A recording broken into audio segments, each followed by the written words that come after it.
عالم میں ہے نرالا، اعلیٰ ہے اس کا مقام، مرکز تحفظ اسلام، مرکز تحفظ اسلام۔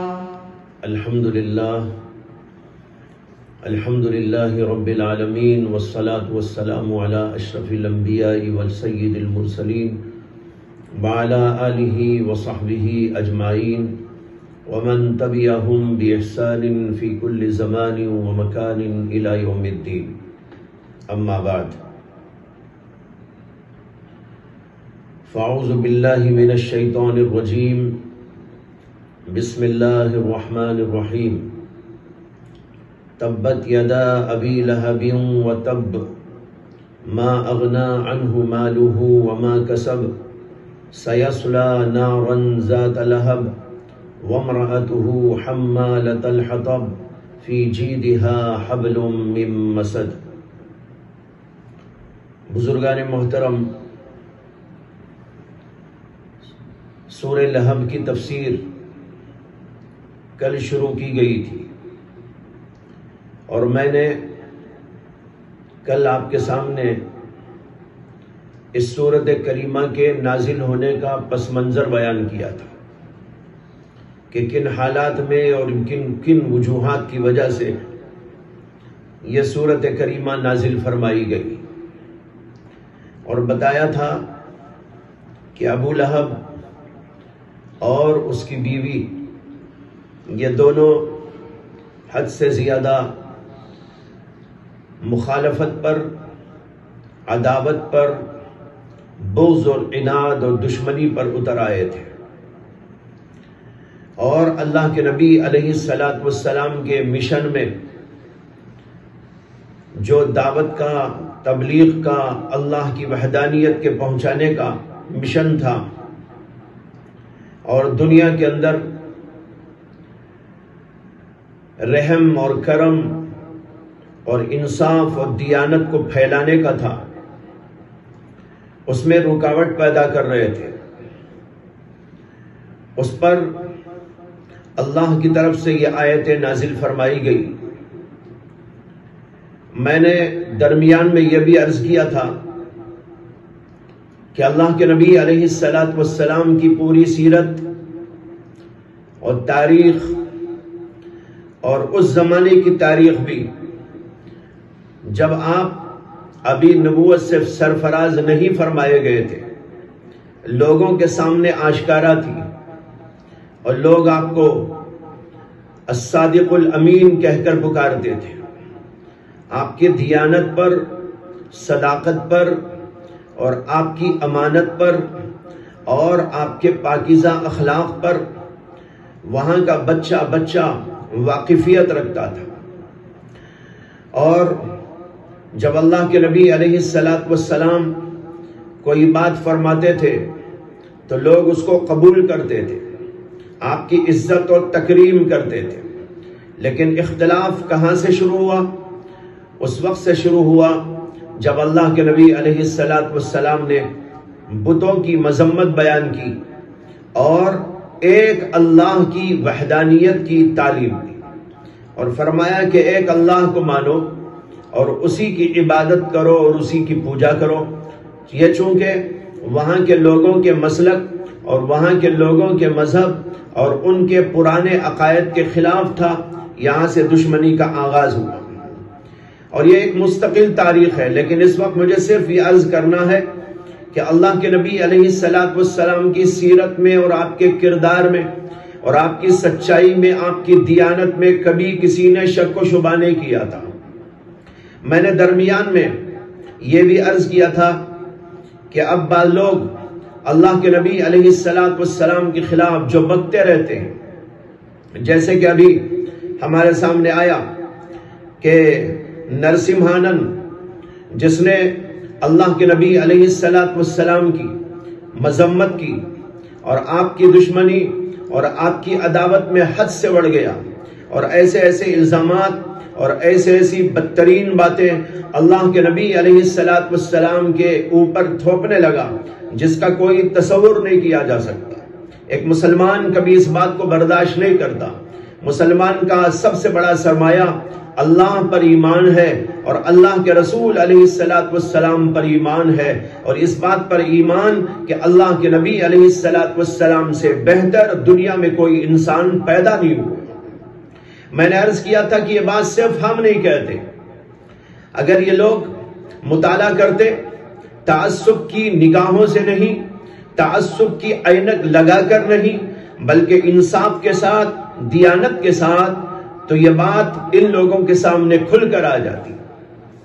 جن لوگوں نے تعصب سے کام لیتے ہوئے اپنی آنکھوں پر تعصب کا عینک لگا کر کچھ مطالعہ کیا، انہوں نے تو غلط نتائج نکالے، اور عیسائیوں کی ایک بہت بڑی تعداد ہے، خاص طور پر مستشرقین جن کو اورنٹیلسٹ کہا جاتا ہے، جنہوں نے اسلام کے مطالعے کا دعویٰ کیا، قرآن کے اور مآخذ اسلام کے مطالعے کا دعویٰ کیا، لیکن انہوں نے تعصب کی نگاہوں سے اس کا مطالعہ کیا اور پھر غلط نتائج نکال کر اللہ کے نبی علیہ السلام پر اور قرآن کریم پر اور دین اسلام پر ایسی باتیں تھوپ دی جس کا کوئی دور تک اتا پتہ نہیں۔ بے دلیل طور پر خود قیاسات اور ظن و تخمین سے کام لیتے ہوئے ان لوگوں نے یہ سب کچھ کیا، لیکن اسی کے ساتھ ساتھ ایک بہت بڑی تعداد ہے ان لوگوں کی جو انصاف پسند ہیں، جن کے دلوں کے اندر تعصب نہیں تھا، جو عداوت اور بغض اور اس قسم کی نفرتوں سے بالکل دور تھے اور پاک تھے۔ انہوں نے جب سیرت النبی کا مطالعہ کیا، قرآن کا مطالعہ کیا، اسلام کی تعلیمات کا مطالعہ کیا، تو ان کے سامنے کیا نتائج آئے؟ کتابوں کی کتابیں اس سے بھری پڑی ہیں۔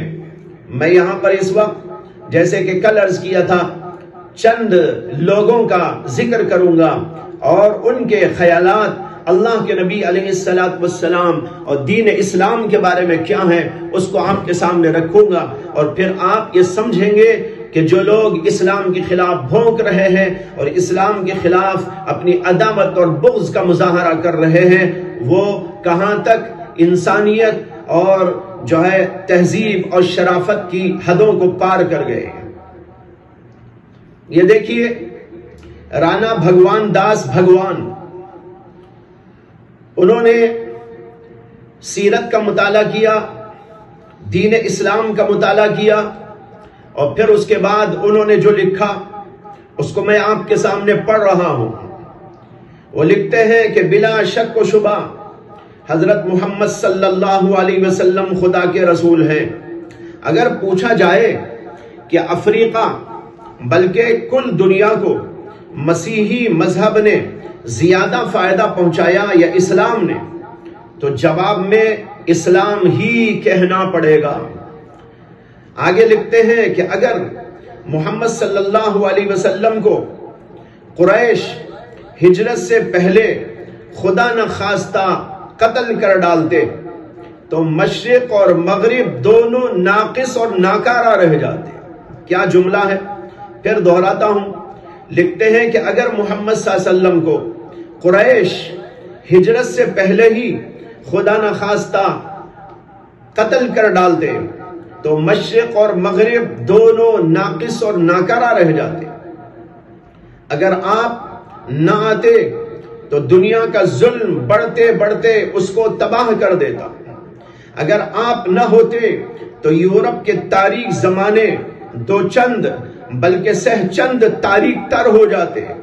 اور لکھتے ہیں کہ اگر آپ نہ ہوتے تو انسان ریگستانوں میں بھٹکتے پھرتے۔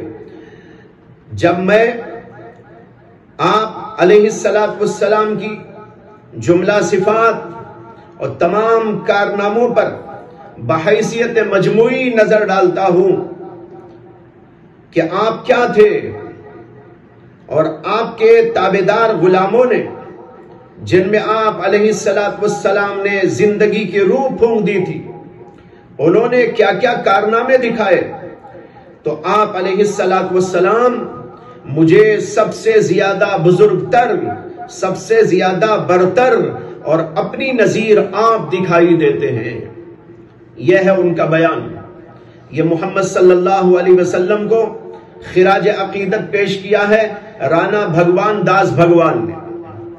اور ایک بات سنیے، بھگوت راؤ ایڈوکیٹ وہ لکھتے ہیں محمد صلی اللہ علیہ وسلم کے بارے میں، لکھتے ہیں کہ سری رام چندر جی مہاراج، بھگوان سری کرشن جی اور گرو نانک جی، حضرت موسیٰ اور حضرت عیسیٰ، یہ سب روحانی پیشوا اور بادشاہ تھے۔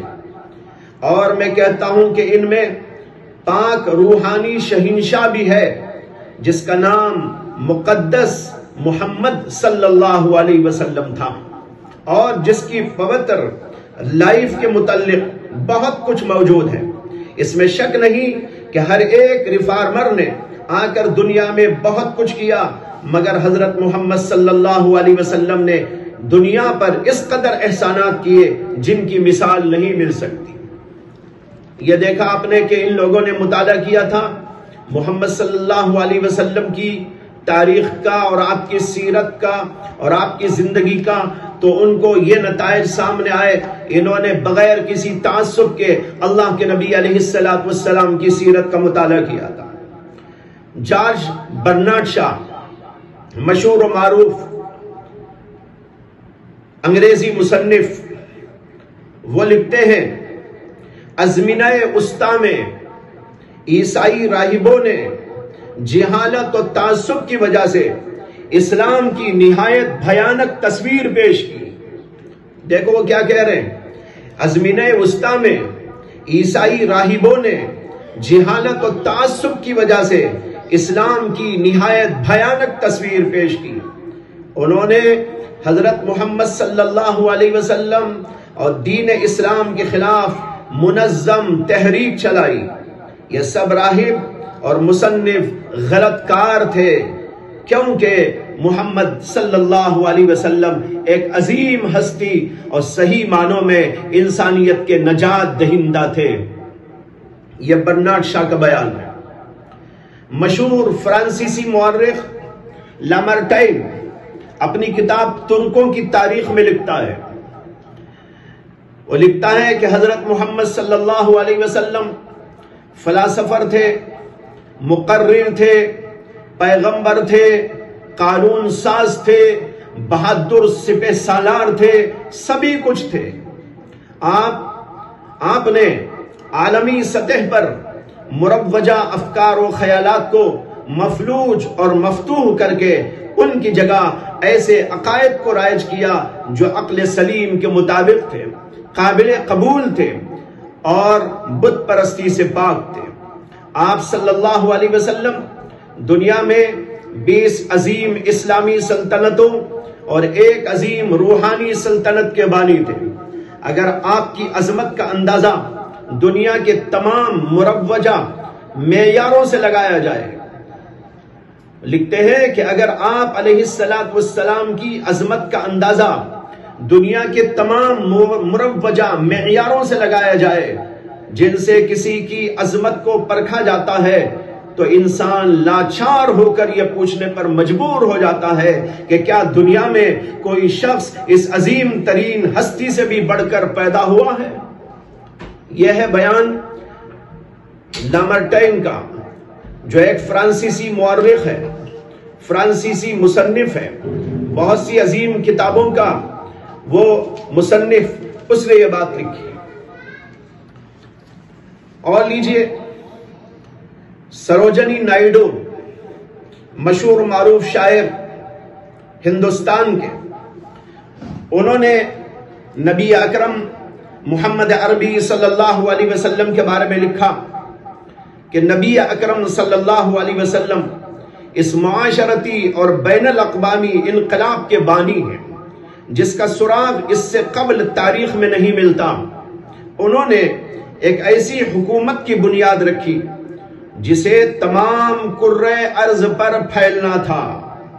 کہتے ہیں کہ انہوں نے ایک ایسی حکومت کی بنیاد رکھی جسے تمام کرۂ ارض پر پھیلنا تھا اور جس میں سوائے عدل اور انصاف کے اور کسی قانون کو رائج نہیں ہونا تھا، ان کی تعلیم تمام انسانوں کی مساوات، باہمی تعاون اور عالمگیر اخوت پر مبنی تھی۔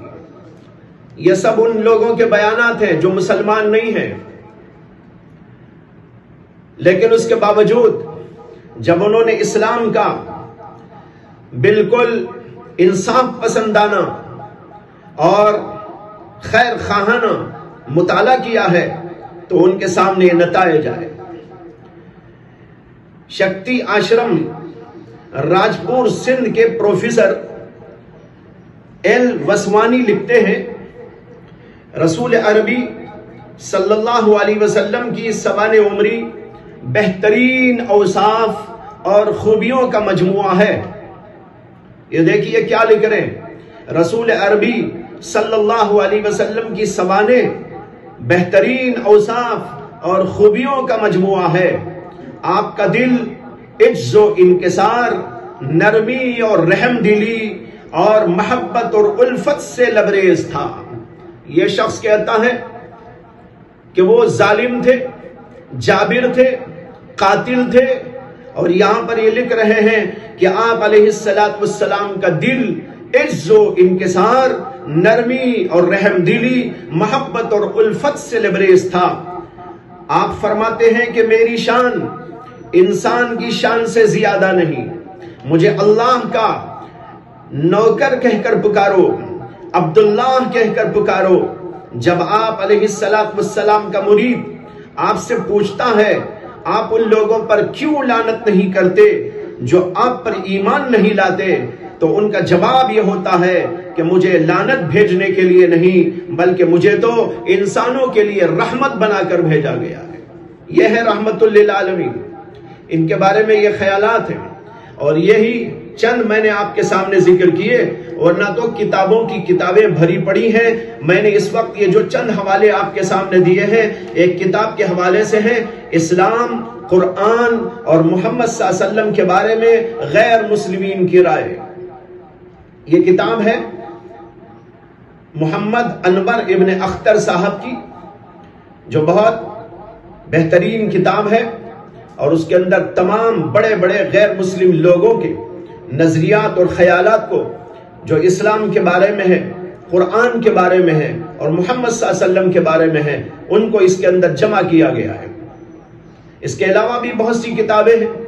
حضرت مولانا حکیم الامت اشرف علی تھانوی رحمۃ اللہ علیہ کی کتاب ہے جس کا نام ہے شہادت الاقوام علی صداقت الاسلام، اسلام کی صداقت پر مختلف قوموں کے لوگوں کی شہادتیں، شہادت الاقوام علی صداقت الاسلام۔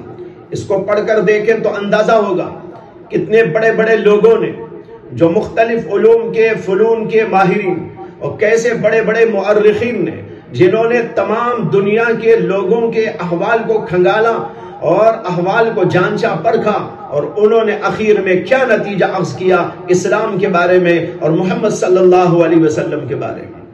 جناب احمد دیدہ صاحب کی بھی ایک کتاب ہے انگریزی کے اندر جس کا نام ہے What they say about محمد، اس کو بھی پڑھنا چاہیے۔ اس کے اندر بھی ایسے لوگوں کے بہت سارے اقوال جمع کیے گئے ہیں۔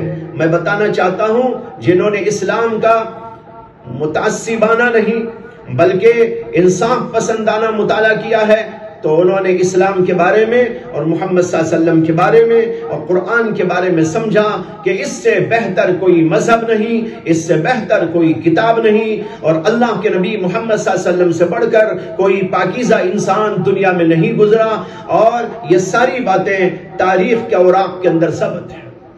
اس سے معلوم ہوا کہ جو لوگ اللہ کے نبی علیہ السلام کے خلاف بکواس کر رہے ہیں، یہ دراصل ان کی جہالت ہے، بغض ہے، عداوت ہے، حقیقت سے اس کا کوئی دور کا بھی واسطہ نہیں ہے۔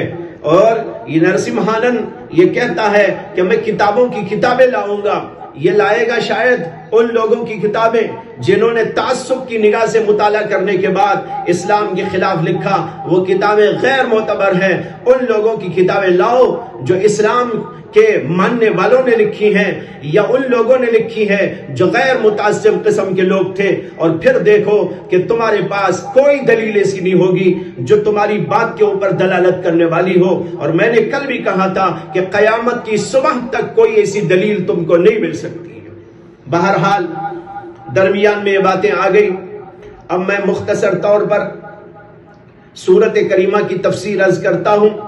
اللہ تعالیٰ نے کہا تبت یدا ابی لہب وتب، ابو لہب کے ہاتھ ٹوٹ جائیں، وتب اور وہ برباد ہو گیا۔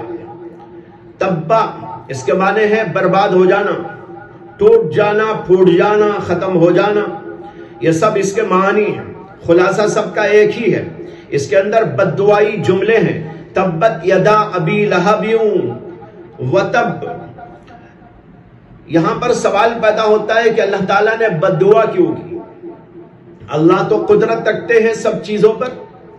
اس کا جواب حکیم الامت اشرف علی تھانوی رحمت اللہ علیہ نے دیا کہ بددعائی الفاظ اللہ نے اس لیے یہاں پر استعمال کیے، اور جہاں اور بھی ایسے مواقع ہیں وہاں پر اس لیے استعمال فرمائے ہیں کہ دراصل جب اس نے اللہ کے نبی علیہ السلام کے بارے میں ایسی دشمنی اور عداوت اور بغض کا مظاہرہ کیا تو مسلمانوں کا دل اندر سے چاہتا تھا کہ ایسے جملے استعمال کریں، لیکن وہ اس لیے استعمال نہیں کر سکتے تھے، نہیں کرتے تھے کہ ان کو اس کی اجازت نہیں تھی۔ تو اللہ تبارک و تعالیٰ نے ان کے دل کی تسلی کے لیے جملے فرمائے تبت یدا ابی لہب وتب، تاکہ مسلمان اس کو پڑھیں۔ ایک اللہ کا کلام پڑھنا ہوگا اور ایک دوسرے ان کے دل کے اندر کے جو جذبات ہیں ان جذبات کی تذکیر ہو جائے گی۔ تو فرمایا تبت یدا ابی لہب وتب، اور وہ برباد ہو گیا، یعنی یہ بددعا اس کو لگ گئی اور وہ برباد ہو گیا۔ اور کیسا برباد ہوا وہ ابھی آپ کو بتایا جائے گا۔ آگے ہے ما اغنا عنہ مالہ وما کسب، نہ اس کا مال کام آیا نہ وہ جو اس نے کمایا تھا۔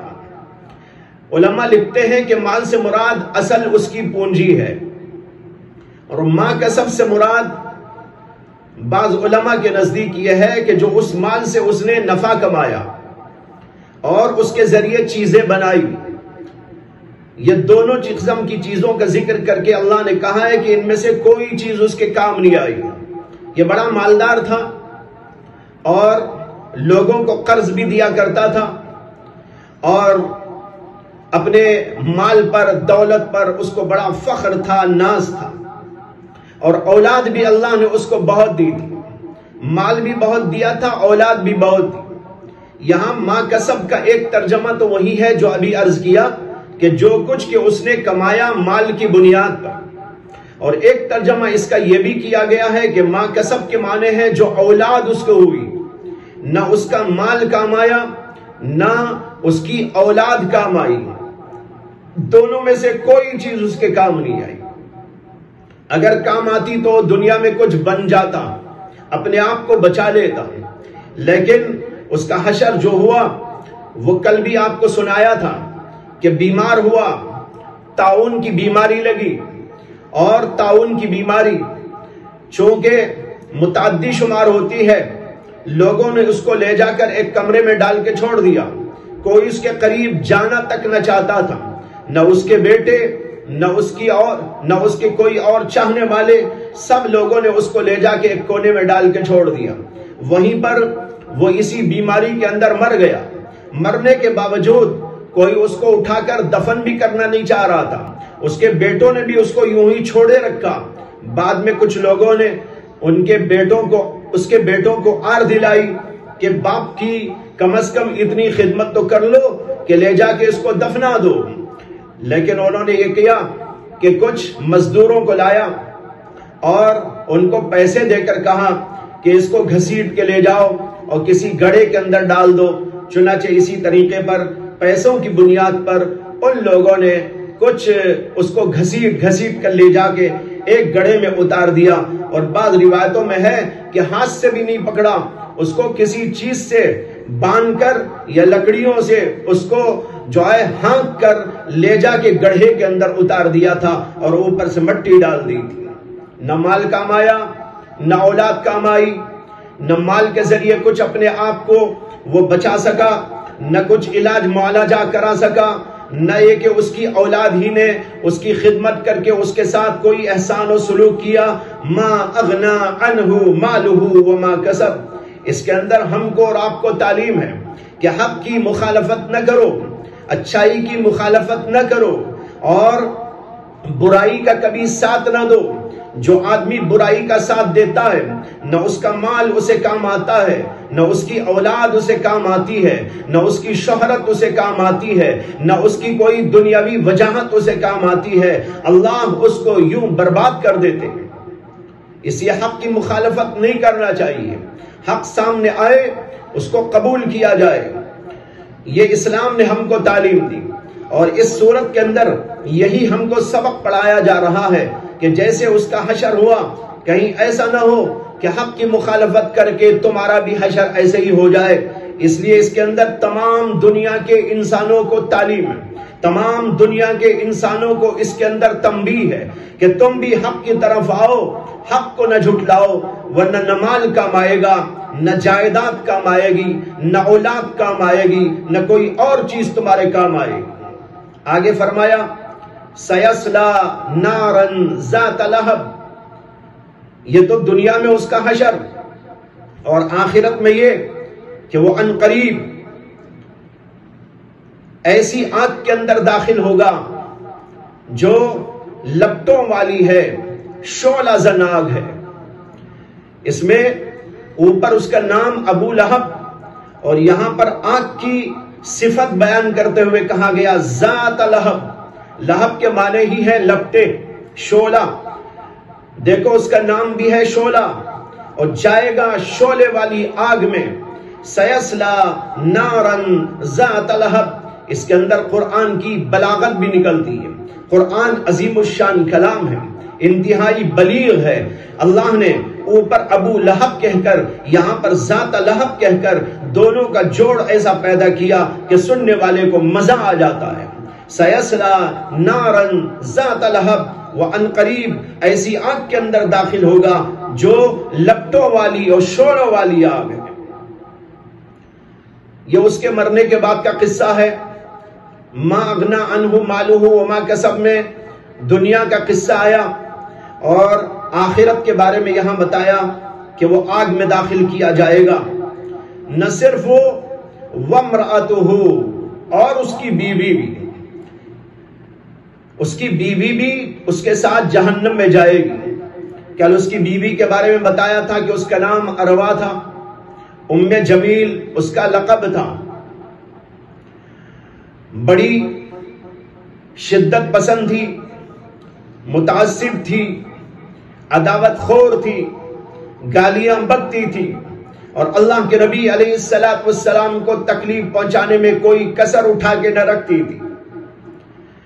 اللہ نے اسی لیے آگے کہا حمالۃ الحطب. اس کی بیوی بھی جہنم میں جائے گی، جو ایندھن اٹھانے والی اور لکڑیاں اٹھانے والی. اس کی تفسیر میں متعدد اقوال ہیں. ایک مطلب اس کا یہ ہے کہ لکڑیاں اٹھا کے لاتی تھی اللہ کے نبی علیہ السلام کو تکلیف پہنچانے کے لیے، کانٹے دار لکڑیاں، اور اسے لا کر اللہ کے نبی علیہ السلام کے گھر کے دروازے پر ڈال دیتی. جب اللہ کے نبی علیہ السلام باہر نکلتے تو آپ کو چبھ جائے، آپ کو اذیت ہو جائے. اسی طرح جہاں آپ کے چلنے کا امکان ہوتا وہاں پر لکڑیاں ڈال دیتی. اس کو اللہ نے کہا حمالۃ الحطب. اس سے اس کے بغض کا، اس کی عداوت کا اور اس کے اندر جو جذبات تھے اللہ کے نبی کے خلاف، اس کا اندازہ کیا جا سکتا ہے کہ اس نے اللہ کے نبی علیہ السلام کے لیے ایک مستقل یہ مشغلہ بنا لیا تھا کہ آپ کے راستے میں کانٹے بچھایا کرتی. بعض علماء کہتے ہیں کہ حمالۃ الحطب یہ ہے کہ وہ باوجود مالدار ہونے کے، اس سے کہ ابو لہب بڑا مالدار تھا اور یہ بھی زیورات والی اور سونے والی تھی۔ کل بھی بتایا تھا کہ اس کے گلے کے اندر ایک ہار رہتا تھا، بڑا قیمتی ہار، اور اس نے ایک قسم کھا رکھی تھی کہ اس ہار کو بیچوں گی اور اس کے پیسے محمد کی عداوت میں خرچ کروں گی۔ اتنا بغض تھا اس کے دل کے اندر۔ تو بعض علماء یہ کہتے ہیں کہ مالدار ہونے کے باوجود طبیعت کے اعتبار سے بڑی خسیس اور بڑی ذلیل تھی، اس لیے مالدار ہونے کے باوجود لکڑیاں چن کے لے آتی۔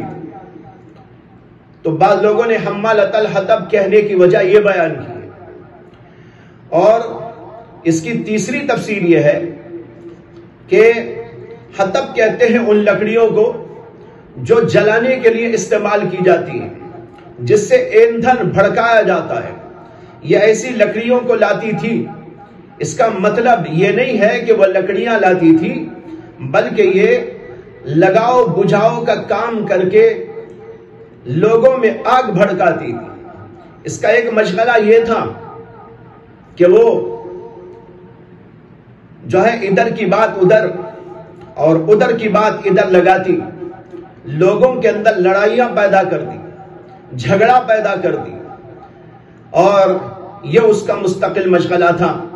عربی محاورے کے اندر حمالۃ الحطب یعنی آگ کی لکڑیاں اٹھانا یہ محاورہ تھا، اور اس جگہ استعمال ہوتا تھا جہاں کوئی لگاؤ بجھاؤ کا کام کرتا تھا اور لوگوں کے اندر لڑائی پیدا کرتا تھا۔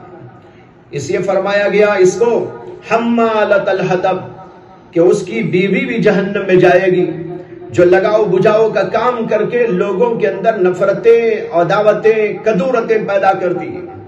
اسی لیے اسلام کے اندر لگانے بجھانے کا کام بہت ہی مردود، بہت ہی زیادہ سخت حرام ہے۔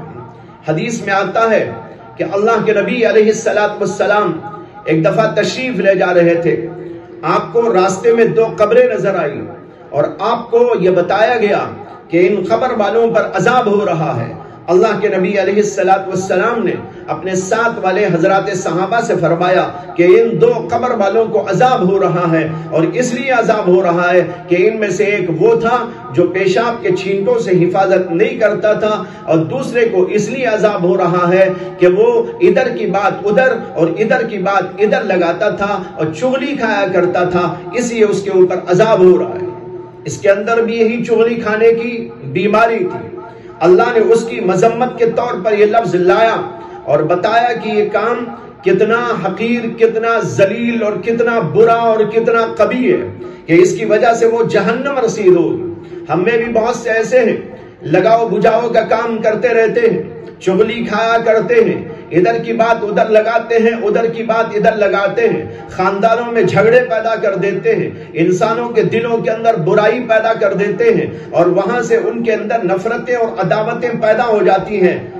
یاد رکھنا چاہیے کہ بہت ہی بری بات ہے، اور اسلام کے اندر اس کی اجازت نہیں۔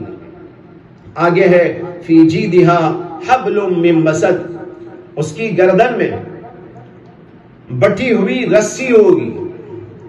اس کی تفسیر میں علماء لکھتے ہیں کہ یہ قیامت کے دن یعنی جہنم میں اس کے ساتھ یہ معاملہ پیش آئے گا۔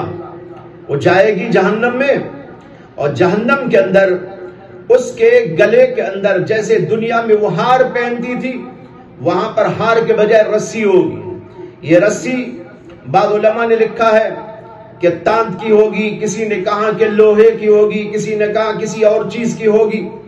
بہرحال مسد کے معنی تو آتے ہیں بٹی ہوئی، اور حبل کے معنی ہے رسی، بٹی ہوئی رسی، اور یہ رسی مختلف قسم میں سے کسی بھی چیز کی ہو سکتی ہے۔ اور جہنم کا یہ مسئلہ ہے تو ظاہر ہے کہ جہنم میں جہنم کے اعتبار سے اس کو رسی پہنائی جائے گی۔ دنیا میں رسی یعنی دنیا کے اندر یہ اپنے گلے کے اندر ہار ڈالتی تھی، اور وہاں پر اس کے بدل اللہ اسے عذاب میں یوں گرفتار کریں گے کہ وہاں جہنم کی رسی اس کے گلے کے اندر ڈال دی جائے گی۔ یہ ہے اس آیت اس سورت کریمہ کی تفسیر۔ اس سے ہم کو معلوم ہوا کہ مال دولت کام آنے والی چیز نہیں، اصل چیز ایمان ہے، اصل چیز اعمال ہے، اصل چیز اخلاق ہے، اصل چیز دیانت اور امانت ہے. یہ چیزیں کام آنے والی ہیں.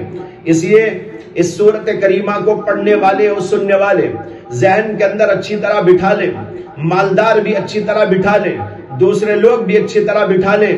دیکھو اتنے بڑے بڑے مالداروں کو کوئی چیز کام نہ آئی. کام آنے والی چیز دنیا میں بھی اور آخرت میں بھی وہ ایمان ہے. ایمان کی سلامتی کے ساتھ، اعمال صالحہ کی پابندی کے ساتھ انسان دنیا کے اندر زندگی کرے، یہی اس کے لیے سب سے بڑا شرف، سب سے بڑی عظیم اس کے لیے نعمت ہے. اس لیے نہ مال پر بھروسہ کرو، نہ جائیداد پر، نہ املاک پر، نہ اپنے بچوں پر، نہ کسی اور جو ہے دنیاوی منصب پر، عہدے پر، اور اسی طرح اپنے برے اخلاق سے کسی کو زد پہنچا کر اپنے آپ کو برباد نہ کرو، جیسے کہ ابو لہب نے اور ابو لہب کی بیوی نے اللہ کے رسول علیہ السلام کے سلسلے میں کیا تھا. یہ اسماق ہے جو اس سورت کریمہ سے ہم کو مل رہے ہیں. اللہ سے دعا ہے کہ اللہ تبارک و تعالی ہم کو اور آپ کو اچھی اور پاکیزہ سمجھ عطا کرے اور عمل کی توفیق عطا فرمائے. وآخر دعوانا ان الحمدللہ رب العالمین. عالم میں ہے نرالا، اعلیٰ ہے اس کا مقام، مرکز تحفظ اسلام، مرکز تحفظ اسلام.